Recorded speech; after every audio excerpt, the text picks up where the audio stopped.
auga branda en pedra dura, peta e peta ata que afura. Ostras, Lorena, estás feita unha poeta. Adán, como ben saberás, este é un refrán tradicional galego que nos ven moi aquelado para o que imos falar hoxe. Ah, claro, refíreste ao traballiño que fan os ríos para facer camiño, non si?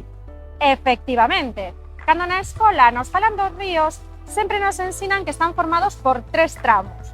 O alto, onde o río erosiona e forma fervenzas, o medio, onde transporta, e o baixo, onde navega con tranquilidade e deposita os materiais que leva consigo. Pero, como ben dicía o noso ben querido Álvaro Cunqueiro, Galicia é a terra dos 1000 ríos. Estes son un pouco como lles peta ou como lles deixan. Claro, porque en Galicia temos ríos que seguen ese modelo clásico alpino, como Ulla, e outros moitos que non, como Sallas, coa súa famosa fervenza do Ézaro que verte o mar desde gran altura, ou o río Limia, que discorre con menos sobresaltos seguindo as feridas feitas no terreo fallado. Iso é. En Galicia temos un terreo moi antigo e xeral ríxido que pola súa historia xeolóxica derivou nun sistema complexo de bloques elevados e afundidos ao xeito das teclas dun piano.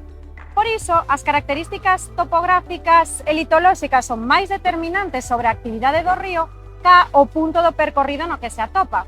E por iso tamén é doado que nos ríos galegos atopemos fervenzas en calquera punto do seu percorrido. Estes saltos de auga son propios de correntes que transitan por leitos rochosos que se erosionan lentamente, como ocorre na nosa terra, sobre todo cos afluentes dos principais ríos. De feito, como tamén di o noso refraneiro popular, Galicia é terra de meigas e de fervenzas. A voce que sí. Agora vou entendendo por que me trouxeches a fervenza de San Paio entre Cruces.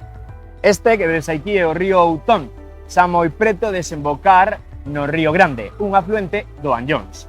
E a pesar de estar xa na súa parte final do percorrido, forma esta espectacular fervenza dunhos 50 metros de altitude que vedes aquí.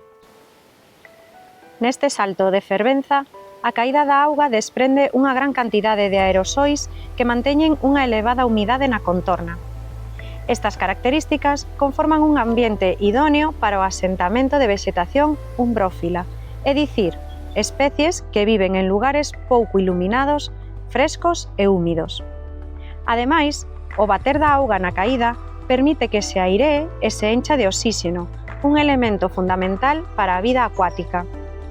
Isto reflíctese na presencia de seres vivos que só poden sobrevivir cuns bons niveis de oxíxeno disolto, como son as larvas de insectos, por exemplo.